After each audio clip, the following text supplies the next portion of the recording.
Hello and a very warm welcome. Thanks for tuning into News9 Live. I'm Kabir Naqvi. Joining me in the studio is my dear colleague Pankaj Mishra. And essentially, in the middle of these hefty discussions and debates and discourses, which again are important, we're bringing to you Trending Live, a 1 hour segment every day in the evening where we bring you up to speed with all the developments that have happened. You might have seen them on your flashes on your mobile phones, but many of you might have also missed out on these particular developments. And we've handpicked them because these are stories that have happened during the day. We want you to be a part of this particular discussion as well. So get down in the comment section below and tell us if you think our selection needs a little bit more, suave, a little bit of a nuanced picking when it comes to picking up stories. We've got some international stories, we've got protests for you, we've got some notorious some murder stories also for you. All of that's there to help me decode those particular stories. Pankaj is going to be with us. Pankaj, what are we decoding right at the top? What's the agenda at the beginning of this Trends Live? And again, I'm again urging all the viewers out there to really get down in the comment sections. You know, we're trying our level best to make journalism credible again, to increase the credibility of journalism, television journalism, broadcast journalism, online journalism, you name it, you call it.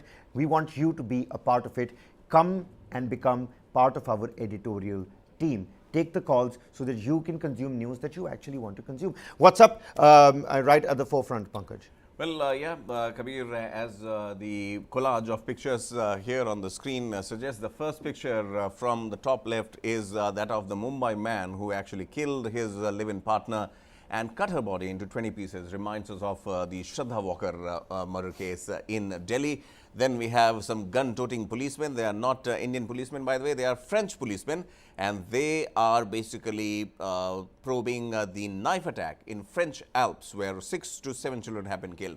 Third one, some students on airport, obviously not a good sign. 700 students are facing deportation, Indian students from Canada because of a visa racket. You would know better because there was a show that you did earlier on Donkey Network. We will tell our viewers how that works. Then we have freshly elected Deputy Chief Minister of Karnataka, D.K. Really hit Shivakumar. the ground running, I'll tell you what. Yeah, and he is on the ground. And but we will have to see while he was inspecting the drains in Bengaluru, what a mode of transport he chose. And ominous clouds there, black clouds looming over Kerala. Monsoon has entered However, Kerala. black clouds looming, but for a positive aspect, it's relief for all the farmers as the monsoon onset has been made official by the IMD. It has hit the coast of Kerala. But first and foremost, Pankaj, let's quickly apprise the viewers about the shocking incident that has left the entire nation of France in a complete shock. A knife attack took place in the picturesque town of Annecy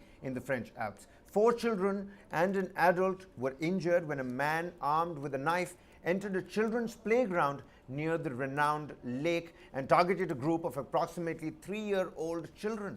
The victims, with at least 3 in critical condition, were swiftly taken to the hospital for treatment. French President Emmanuel Macron has come out. He's condemned the attack as an act of absolute cowardice. That's the tweet on your television screens. Attack of absolute cowardice this morning in a park in Annecy. Children and adults are between life and death. The nation is in shock. Our thoughts are with them as well as their families, and the emergency services have been mobilized and pressed into action. The authorities have launched an investigation led by the National Police. We're going to talk a little bit about this, the surrounding aspects of this tragic event, and the ongoing efforts to apprehend the assailant. Pankaj, what's the latest that we're picking up? Earlier, that news was that some 6 people have been injured. Right. Again, it's really sad and unfortunate to see that these stabbing sprees, these killing sprees happen, especially in the Western countries. Some might say that this is because of the underlying racism in those areas. But over here, what's the situation? Who was the attacker? Do we have any kind of information on who the attacker was? Some are saying it was a Syrian refugee, but hitting out against 3-year-old children. What's the bottom line here? Well, see, Kabir, we have known France to be a lenient country when it comes to providing asylum, because when refugee crisis hit the world by roughly 2015, 2016, France was one country you would have seen was one of the choicest destination for all the refugee asylum seekers, and Germany at that time had digging its heels, and they had said that we won't be accepting more refugees. So France, obviously at that particular point of time during the Syrian war, the refugees who were leaving for, say, Turkey, for other European countries, were making their way into France. And remember, around that time, the situation was pretty volatile. In this case, as of now, the attacker has been arrested. Yes, he had been a Syrian asylum seeker. But the ones who attacked were 3 to 4 year old children. One adult is also reportedly being injured. That is something that adds the gravity in of the situation here. What was the motive of this former refugee asylum seeker? That is a matter of probe as of now. But again, Kabir, we have to look at the bigger picture here. France. I mean, we don't very often hear attacks in France, especially of this nature, where lives are dramatically endangered from a close assault. Okay, there was a time when the European countries, the Western countries were under threat as far as jihadists were concerned, as far as suicide bombers were concerned. But now, if you look at the trend, France once again reminds us of 2016, probably May of 2016, when Nice made headlines. Nice, once again, a coastal area in France. Port town. One of the assailants actually rammed a 19 kilogram or 20 ton lorry into the people who were celebrating Bastille Day along the shores. And that was something which opened the eyes of the world of using anything and everything as a terror medium. Here we have an attacker who was just wielding a knife. Then later on, knife, close range assault, a melee weapon. A melee weapon where you can actually inflict injury with or without an intent to kill, with anything available at your disposal. So this kind of development is something that many experts started reading into, and that was something took the world by surprise. In this case also, no matter what the condition and the mental condition of that attacker was, whatever the motive was, attacking 3-year-old children and trying to prove a point is something that the threat perception, no matter it's not very often, the repetitiveness is not there, but it does raise its hood. In Indian context, in Asian context, we haven't seen this kind of terror module or terror approaches. We have seen frontal attacks, we have seen suicide bombers, we have seen gun-toting terrorists entering and infiltrating into Indian territory, or for that matter other regions also, be it Sri Lanka or Myanmar for that matter, or Bangladesh. But for French, the president and for the French nationals, this particular sort of attack, close range, short arms attack, is something which is becoming rare. I know that, these particular don't cross tape lines and children getting attacked, attacks in schools, mass attacks. We've seen a case like that happen in New Zealand as well. A similar thing happened in Canada earlier in the year. We've seen similar instances in Australia back in the day. These are spurts of violence that keep on happening. But in France, which again, you rightly pointed out, I mean, the liberals of freedom and equality and fraternity are something that we've borrowed, the entire world has borrowed that from France.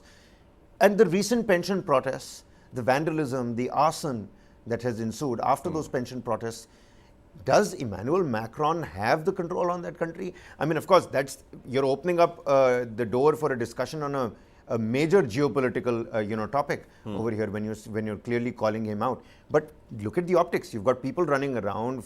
The pension protests have gone out of hand so many times in Bastille, in the main city of Paris, and now in the French Alps.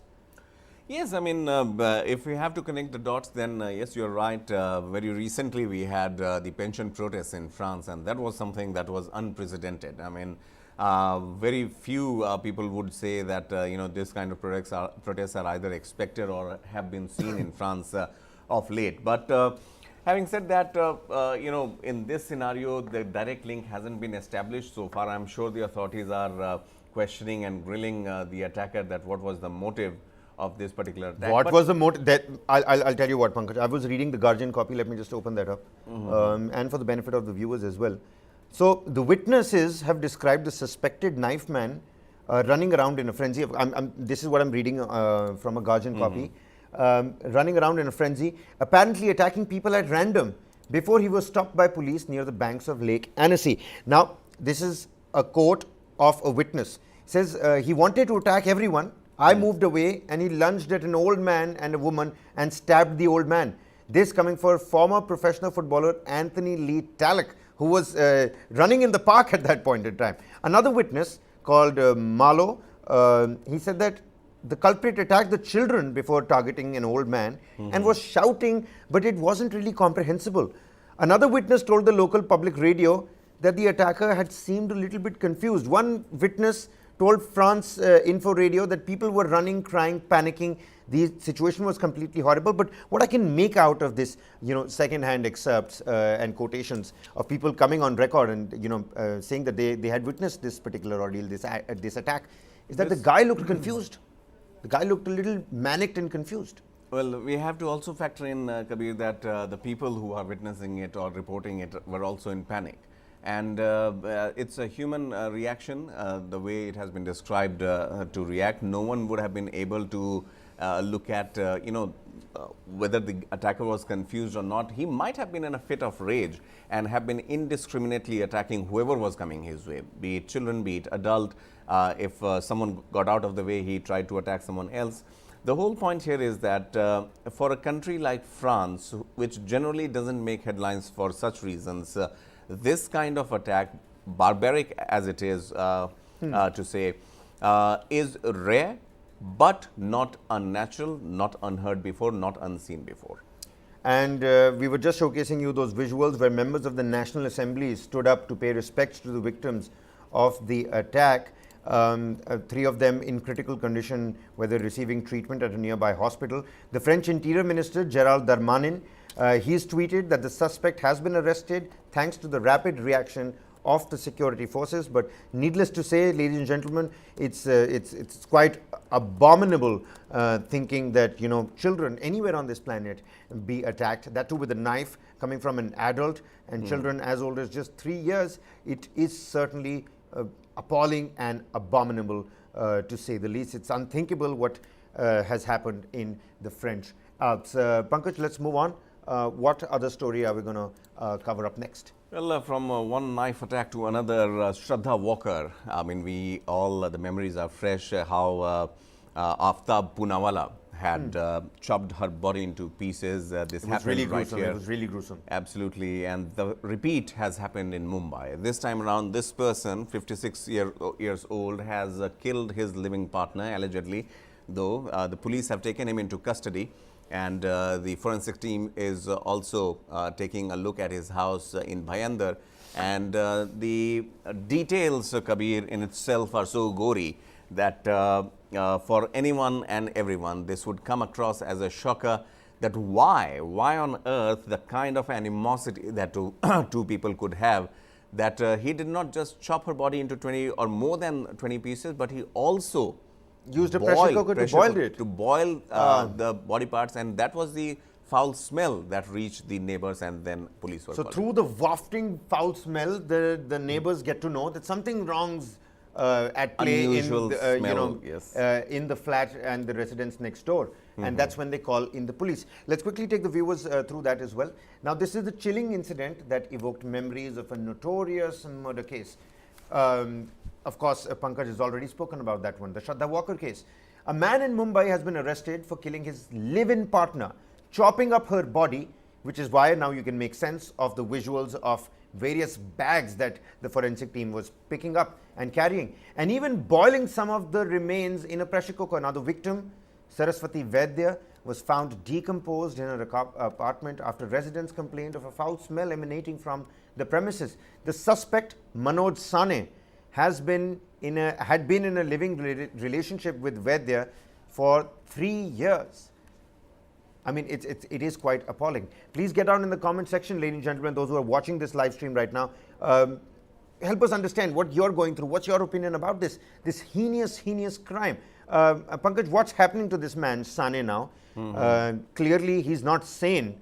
I mean, just like his surname suggests, S-A-N-E, quite the opposite, an insane act of gruesome crime that he's committed. Chopping up the body parts of somebody that you've been in a living relationship with for 3 years. I mean, these are not some teenagers, fighting it out. It seems to be, looks to me like a grown-up man. What might have happened? What is it that you're picking up? What is the internet abuzz with right now? Well, the latest details are equally gruesome, Kabir. The thing is, this happened in Meera Road, by the way. And Manoj Sane, 56-year-old person, he very recently, Saraswati Vaidya was staying with her. She was 32 years old. And when the neighbor, noticed this foul smell, he went to Manoj Sane's apartment, to the gate. He knocked at the door. No one opened the door. After that, when he kept knocking at the door, he heard the sound of spray, the perfume spray that we use, or the room freshener sort of thing. Then Manoj Sane opened the door, and he said that he is heading out for some work, and he said he is not going to be there at home. Later on, the neighbor informed the police. They came, they opened the door, and then they found 2 cutters, including an electric one. It was a wood cutter, basically the saw that is used, electric one.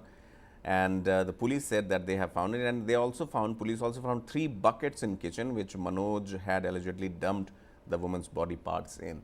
So this is, again, when we got to know about Shraddha Walker's case, and as our viewers would also agree, it was something that we hadn't imagined, something, the kind of brutality, the kind of intense hatred that one would harbor.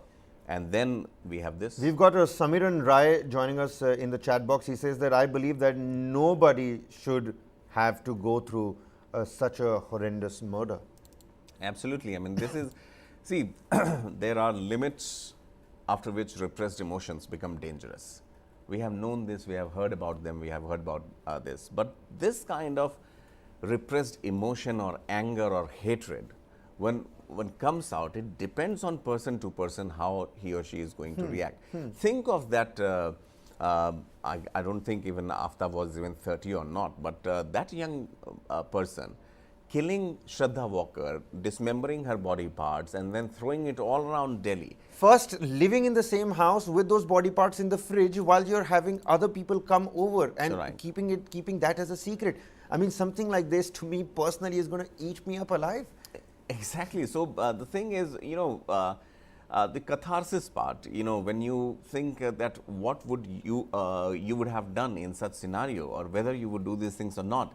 So we generally shiver, we close our eyes, we think, no, what is it's unthinkable. You don't think about it because you think it's unthinkable. But there are human beings, and this is the reality of society also, and that's why police is there, that's why law and order situation is there. I mean, this might be a very basic thing. Even in Aftab's case and Shraddha Walker's case also, there is the case of consumption of, narcotics. But a similarity again comes with the OTT platforms now putting out those, heinous crime series and thrillers, and I love them too. I don't essentially want, people to say that, the news channels and the journalism industry is hitting out on OTT channels. But yes, there are Ted Bundy tapes. There are people who have actually carried out those gruesome crimes, and there are proper documentaries on them. Right. Tapes that have come out online. They would tell you how they did it, why they did it, what went on behind their mind. The FBI's first ever Mindhunter section. People have opened up, proper shows about them, really telling the common man out there that this is how heinous crimes were committed back in the day. How did they get away with it for so long? What were some of the answers that they gave? And basically, you're also intrigued and involved in that gruesome murder story because you think something's wrong in the mind of this person. Right. The attraction towards the abnormal is so hefty. You're right, and in such scenarios, Kabir, one would just wonder that how come someone would do it. But Talking about those mysterious murder cases, there was a time back in the day, as you mentioned, and all the TV series that we saw, even so much so that Aftab Poonawalla mentioned, I think, Dexter, one of the popular TV series of being a serial killer. The fact that differentiates this particular murder and Shraddha Walker's murder from rest of the murder mysteries, Kabir, is the fact that there the murderer would flee the place. There would be a manhunt, there would be witnesses being examined, then there would be clues being put together, and then it would be discovered that this particular person, who might or might not be a known person to the victim, is the killer. In these two cases, if you would see, they are the live-in partners. The third person's role is completely ruled out if a person is staying with you and you suddenly vanish from the face of the earth while you are at home. So, the risk that these guys are taking, these murderers are taking, the point is where is this energy and emanating from? How are they even planning this? Because if I am in that place, I would, first of all, I won't commit this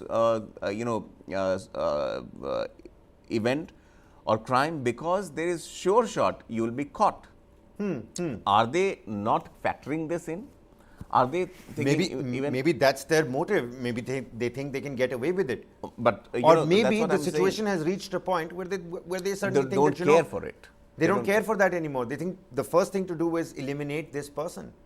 Eliminate this person, and that's the fit of rage that we are talking about. That fit of rage, I'm trying to harp on, Kabir. Why are we reaching that point of no return where we are right from inflicting the first injury? I mean, you and I would stop by the first look at the blood, for that matter, and we should not be discussing this on national TV, but things have come to such a pass that the kind of inhumane behavior we are seeing from human species is barbaric, is animal-like, and we should be very wary of this. Well, absolutely. Samiran Rai again in the chat box says that this murder is too similar to the murder of Abby Choi from Hong Kong. And just to brush up your memory as well, Pankaj, Abby Choi was a Hong Kong model, socialite, and internet celebrity. If I showed you the picture, you'd probably say, I know this person. Okay. She went missing this year in February 25th. I have read about it. And 3 days after she was found murdered with a headless body discovered at a village in the outskirts. I mean, that's what the chat box is saying. I just want to know that this sends a real wrong message to the youngsters who are consuming this kind of information out there. In quick succession, you've got heinous crimes and murders that are coming to light. Again, puts that law and order question mark and what the administration and the government is doing essentially. But over here, more importantly, it's the stress factor. You would now see that in OTT platforms and in movies as well, criminals or the anti-hero has become a popular concept. It's not just the hero. Right. You would really want to know what made this person the villain, and that story is also equally attractive and equally sympathetic too. And maybe behind these criminal minds, well, they are not criminal until they commit that crime, obviously. But behind that, before committing that crime, is this the sympathy that has been missing, or is this the quest to gain that sympathy which was not coming their way, the reason behind actually resorting to these extreme steps? Maybe a psychiatric would be able to help us understand, those who have understanding of these physiological and mental issues that are behind such extreme steps. But yes, when the police actually started probing the matter, let's also listen into Jayant Bajbale, who is the Commissioner of Police, and Rekha Sharma later on. Let's play Jayant Bajbale first. Rekha Sharma of the National Commission for Women. Yes, we have some sound bites, Kabir. Let's hear the police version first, right, and then let's give that a shot.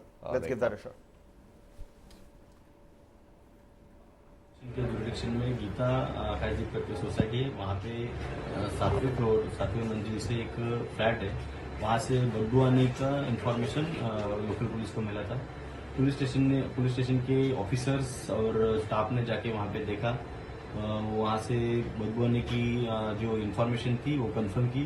वहाँ पे lock तोड़ के उन्होंने जब entry किया तो kitchen में बहुत सारे यूटेंसिल और बकेट में वहाँ पे चॉप किए हुए बॉडी पार्ट्स मिले हैं। उसमें बाद में इन्वेस्टिगेशन में ऐसा रिवील हो चुका था कि एक कपल था, लिव इन रिलेशन में रह रहा था उधर। उनका आइडेंटिफिकेशन हो चुका है, अक्यूज्ड को भी अरेस्ट किया गया। जो डेड बॉडी के पीसेस मिले वो एनालिसिस के लिए हमने जेजे हॉस्पिटल में भेजे है। इस घटना के आधार पर जो इंफॉर्मेशन मिला उस बेसिस पे हमने नया नगर पुलिस स्टेशन में आईपीसी सेक्शन 302 201 के तहत मुकदमा दर्ज किया है। आगे का इन्वेस्टिगेशन सीनियर पीआई श्री वनकुटी कर रहे हैं। ये लिव इन पार्टनर्स के साथ इस इन रीसेंट पास्ट ये बढ़ते जा रहे हैं ये केसेस, और मुझे लगता है सोसाइटी को सोचना चाहिए कि किस प्रकार हमें अपनी लड़कियों को बचाना है, और कैसे हम सेंसिटाइज करें लोगों को कि अगर आप नहीं रहना चाहते तो आप मूव कर सकते हो, उसमें मारना जरूरी नहीं है आपको अपने पार्टनर को। और लड़कियां इसका बहुत बड़ा शिकार हो रही हैं। अभी बेंगलुरु में भी एक केस आया है, अभी अभी न्यूज में ही आ रहा है। हम दोनों केसेस पे सो मोटो ले रहे हैं, और सोसाइटी में जो सेंसिटिविटी है वो कम होना एक दूसरे के प्रति, हम इंसानियत से थोड़ा परे जा रहे हैं, मुझे ऐसा लगता है। और इसी कारण इस तरह के ग्रूसम मर्डर्स जो हैं बढ़ते जा रहे हैं। Well, now, Pankaj, investigation is going to go on. The law will take its own course. We've nabbed the person who's done this, committed this heinous crime. And the government, the authorities, the execution, the judiciary, they'll run their own course. Right. In the meantime, in terms of couples, relationships, and we spoke about this back in the Shraddha Walker murder case as well, and the murder cases before that. Have we come at a point where we've started taking mental health very lightly? We don't, I mean, I don't know, maybe I myself don't put in that kind of an emphasis on mental health. Well, Kabir, this is a very emotive and a very critical issue, but let me be very frank here. India में इसकी कोई value नहीं है. Mental health. Mental health. And maybe that's what needs to change? I will stick my neck out here. Maybe the professionals who are in this industry would say that I am a cynic, I am not looking at the brighter picture, but होनी चाहिए, इसमें कोई शक नहीं है, and it has to, and I say this because of the disdain towards the fact that our system does not help it, does not recognize. I am not alone, nothing would change if I say it. Right. But time and again we have seen, you talk about any systemic measure, mental health, be it in schools for that matter, be it the police stations, be it a hospital. What is the reason behind it? Maybe it's the population that we have. Everyone has some sort of problem. How is your problem bigger than the other? Then what are you going through? In other countries, Kabir, and when I say other country, maybe not far away in Nepal also, for that matter Bangladesh, these things might be taken into consideration, that if you are robbed, suppose I was robbed once on a gunpoint, I mean next day I had to report at work. I mean if I had, or something else, if I apply for, hey look, I am in shock, my colleagues, I mean I am not saying it in jest, but someone would just scoff at me saying that ye kya hota hai. I understand. Okay, but it is a real thing. After all, we are human beings. We have emotions, we have shock, but in other countries, you are given proper treatment for it. Conditioning classes are there, there are therapy sessions that you have to undertake. So, mental issues in India, with such a diverse population, should become a part and parcel of our lives. But unfortunately, I think as of now, it's a very costly affair. Secondly, even the government starts making a mental, psychological departments also available, or psychiatric departments available in all the hospitals, where you can walk in and consult a doctor, not just for once or twice, but on a daily basis. That would rather help a lot in this case.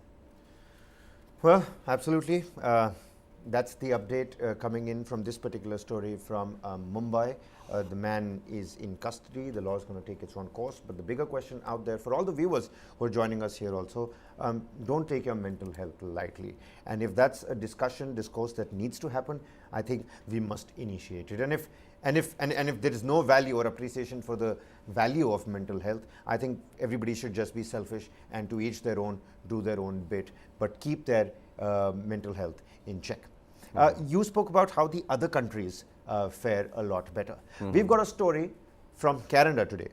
And Canada, one of those places where the greener pastures are there, you know, the fence is always greener on the other side. It's great life. People from Punjab, there's a saying, you know, Canada chale, let's go there. There's going to be a lot of more employment opportunities. You're going to get more jobs. You're going to end up getting more percentage-wise, 500% more money than what you get here in the Southeast Asia. That's why people rush there, which is why education sector in that particular country in Canada is booming. So you've got thousands of Indian students who go there every now and then. Now there's a racket that's come to light. 700 of our Indian students are facing the risk of deportation. Pankaj, take us through the salient features of this particular case. What really happened? What's the racket all about? And how are you connecting this with the Donkey Network? Because trust me, if there is a link, I'd really like to promote that story again. Well, Donkey Network, you will have to define for our viewers. So it's a particular way of transporting people, kabutarbazi as it is called in Hindi. That illegal ways of migrating, and yes.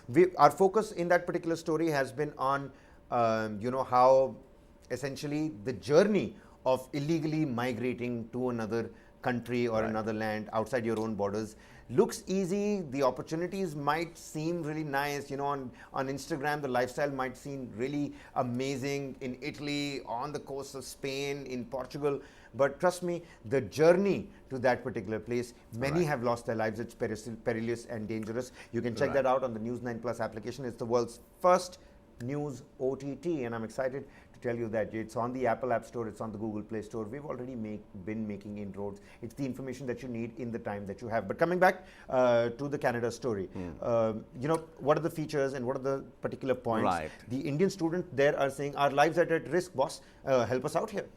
Right. So basically, essentially what has happened, Kabir, is that all that glitters is not gold. Okay. These 700 odd students who are obviously the tip of the iceberg, let me add it here, have been duped by none other than one of the Donkey Network guys. Obviously, the kind of demand is there in India for studies abroad in foreign land is huge, and a lot of students, lots and lots of students, particularly from states like Punjab and the adjoining states, Delhi for that matter, Uttar Pradesh too, and Rajasthan and Haryana.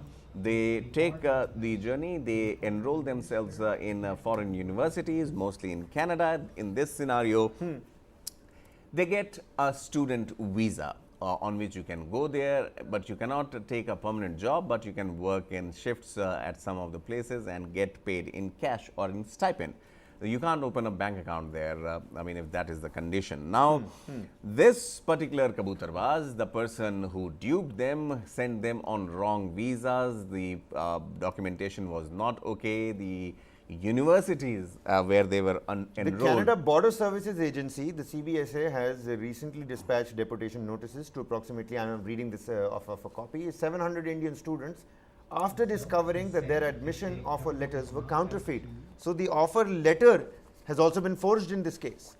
And that offer letter is from the universities in Canada, which the person who was handling these students in India, they had offered it to them.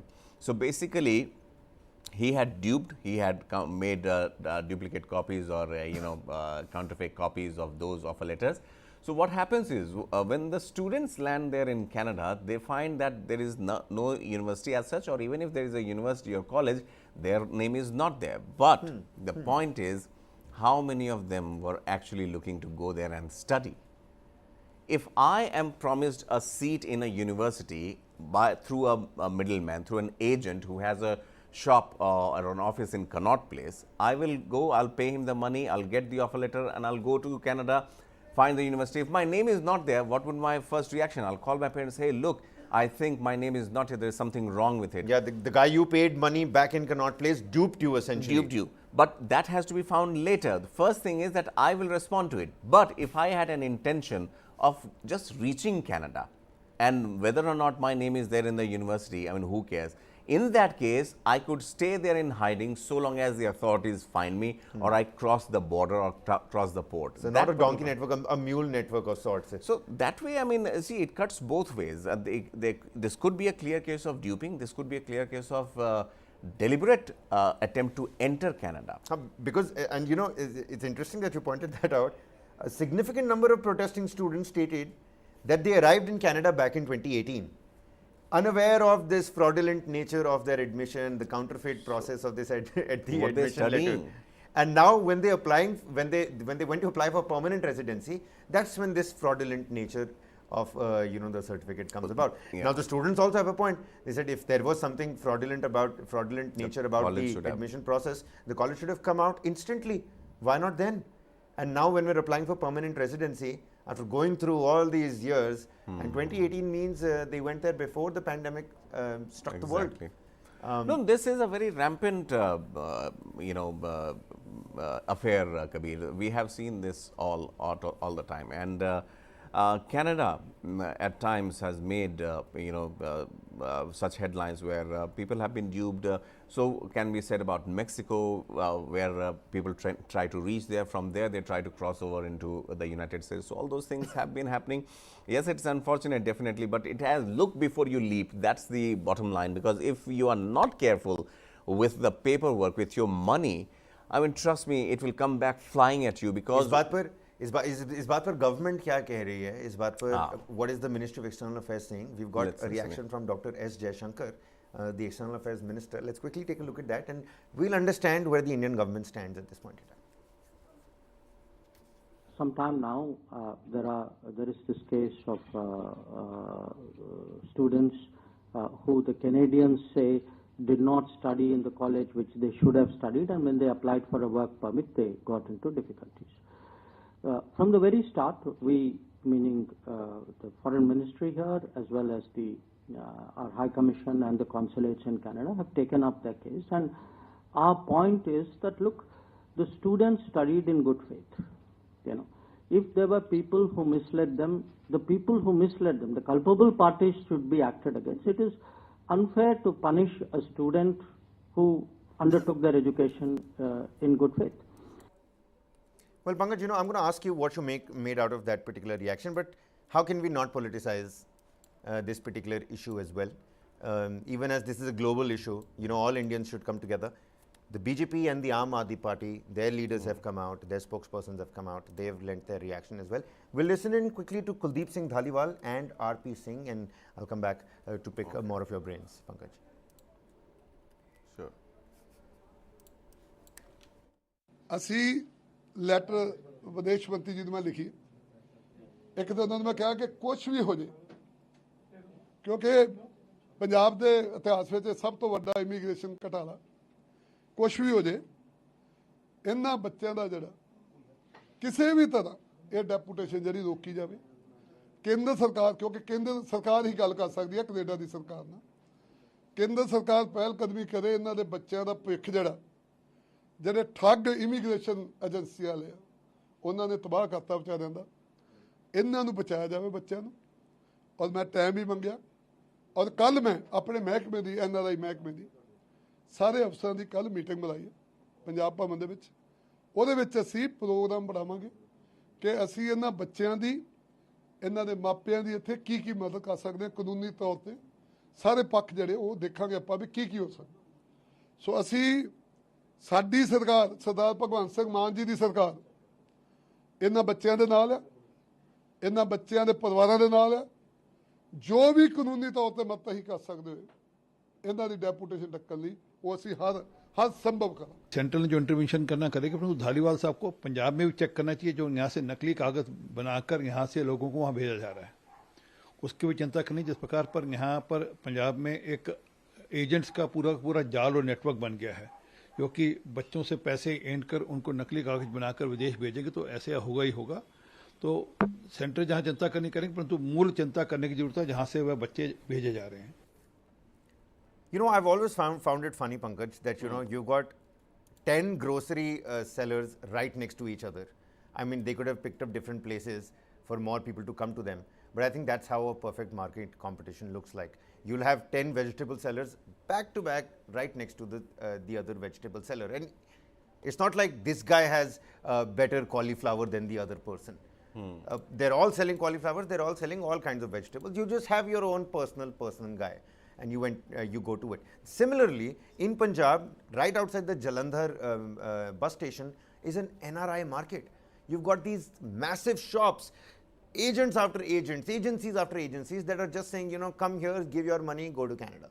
Come here, give your money, go to Canada. Which is why the BJP is hitting out at the Aam Aadmi Party, which is in power in Punjab. But coming back to the issue in Canada, I just opened up HCI in Ottawa, which is India and Canada's official page, and all I can see over here is invites for early morning yoga sessions.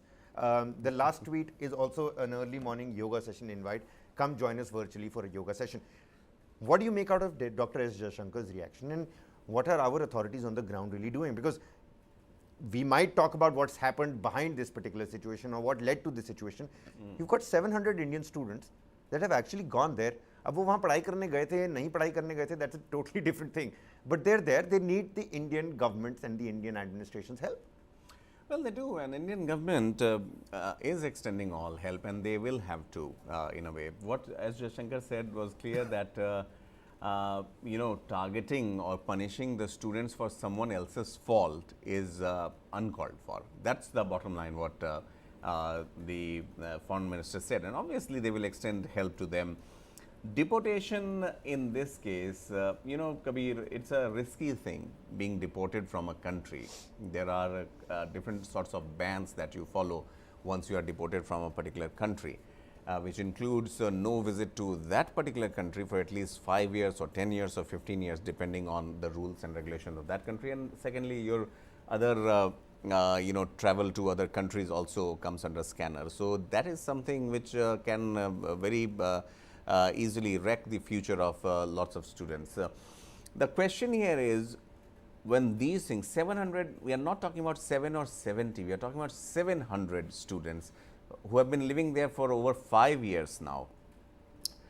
It means this is not just a one-off case, first of all. There are experts sending people to Canada in such large numbers. These 700 students just happen to be those who wanted to apply for permanent residency. There are so many who have just arrived there, who haven't even probably gotten caught yet. They haven't gotten caught. Maybe they don't even know that the document that they are on. Well, now that this news is out, I'm sure people would have, asked their parents back at home that, go and check up with the agent. Exactly. Is there something fishy over here? Again, I would say when it comes to staying and settling abroad, there are any limit that people are willing to go to, and any amount of money that they are willing to spend also. And this particular incident that you are talking about, Jalandhar, where there is an NRI market, the reports say that these 700 students actually have one thing in common. All of them had visited that shop in Jalandhar only. In the NRI market? Wow, this in itself, then that means is a case study in itself. So that way, the common thread that has been found among these 700 students, most of them had trust you me, that agent has fled. You won't find him at his address right now. Maybe he has shifted to another country. He always keeps one visa ready for himself, a genuine one. Whoa. So now that's a real perk of running this business.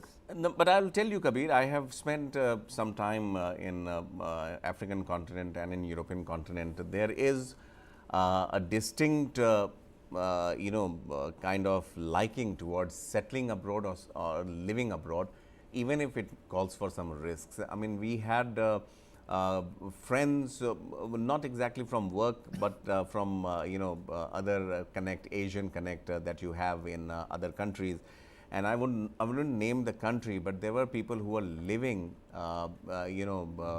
anonymously in flats with their friends, working in hotels and earning the little money and sending money back home through different networks, including Hawala. And there are ways and means when you can send money, if not through legal, through illegal means. But at the end of the day, what matters is the money that you repatriate home, which would help your family find feet. Well, we can only hope that good sense prevails in the case of the 700 Indian students, our own brothers and sisters, young ones that are there, now duped by this one agent who is, not I'm one, sure, but on the yes, run already. seven They there. have this thing in common. But the idea is that at least understand how you're going out there. It's for all the future students who want to embark on this journey for studies abroad. Really understand how you're going there, how you're getting there. Is there something that your agent has done that might be considered as a counterfeit or a wrongdoing in the realm of immigration, and that to legal immigration? We'll keep you up to date with whatever updates are coming from the embassy in Canada as well, apart from all the invites for the early morning yoga sessions, the virtual yoga session classes. A good thing that has also happened back at home, let's come back to India. A good thing that has happened, and it's a relief for the farmers at large. People were saying that there was a cyclonic depression that was forming over the Arabian Sea. And now it seems like monsoon, ladies and gentlemen, has finally hit the coast of Kerala. It is a little bit delayed, and the progression over the next couple of days is going to be a little bit weak. But the IMD has said that the onset is actually real, and within a few days we can see this particular onset to spread across other states as well. Karnataka, Tamil Nadu, Kerala. You'll again see visuals of cars getting stuck in jams. I mean, sometimes even the farmers would feel a little bit happy that the rain is causing a little bit of trouble for other people.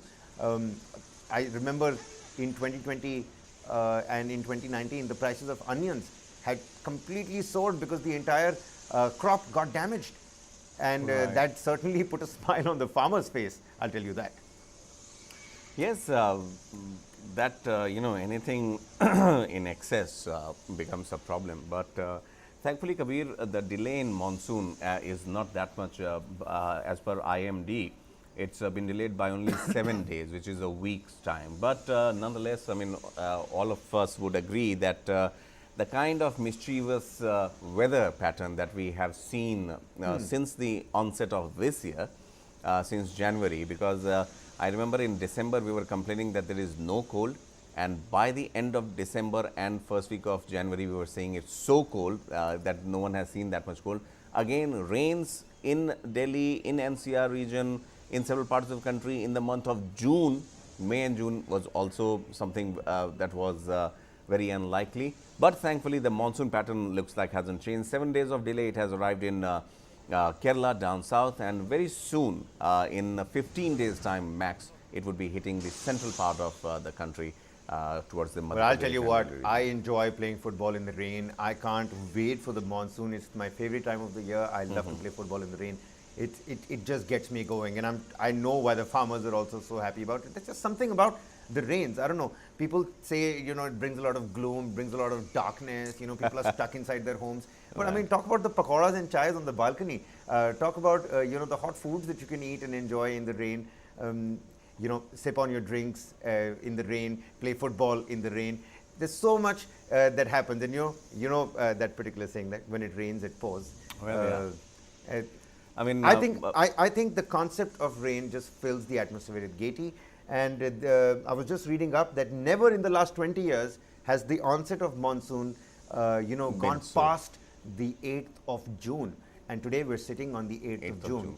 1st of June is basically, yes, you're right, the cutoff for the onset of monsoon. That's why 7 days delay. But yeah, I mean, it has been there, but 7 days, who knows, maybe in 4 to 5 years we will see a fortnight delay there, or maybe change in the weather pattern. But Kabir, coming back to the beauty of the rain part, I don't want to put cold water on your rain, love towards rain. My rain fancy. My fancy. rain dance. Call it whatever. But yes, I mean, many would also say that rain is poetic only so long as you are not getting drenched in it. So For a lot of people, the kind of rain, the way it rains in monsoons at times also brings doom and gloom. Farmers definitely would be an unhappy lot, but yes, let's hope it doesn't pour when it rains here. Because that way the crops would face a difficulty. And if we talk of rain, if we talk of difficulty, one particular city that comes to our mind is Bengaluru. So Bengaluru again has made headlines for all the wrong reasons, and very soon we will see DK Shivakumar. Bengaluru rains means Bengaluru turning into a swimming pool, potholes get covered, people die. It's a serious situation. I give you that. So that's the maybe flip it's not side. also happy with rains when one is looking at Bengaluru. Take a look at the death of the Infosys techie. Yes, got stuck in that particular rain. A Lokayukta probe happened yesterday, Pankaj. People visited all the drainages in and around the KR circle. Including the Deputy Chief Minister. The Deputy Chief Minister was out on his round today. And I know why you're interested in this story, because I know you've seen that visual where he's sitting in that bus. Is that right? So DK Shivakumar heads out. He's the Deputy Chief Minister. And I'll tell you what, the internet is completely divided. 50% of them are saying that this is the Chief Minister that we need. This right here. You know, now the people of Karnataka will revel in the hard work of the politicians, that they've hit the ground running. Now he's, inspecting the drainage systems. On the other hand, people who are not, supposedly Happy. Congress supporters are saying that, wow, so this is your Deputy Chief Minister taking stock of the drainage situation, sitting in an air-conditioned bus. Those are the visuals. See, I mean, criticism will be there.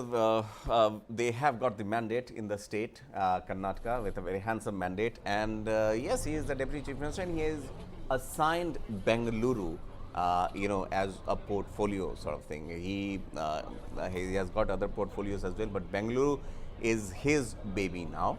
And his problem as well. His problem as well. The thing is, how does he approach it? Fine, he might be sitting in a AC bus looking at the paper or a map, not looking at the drains outside. They are on a highway, looks like, on a flyover.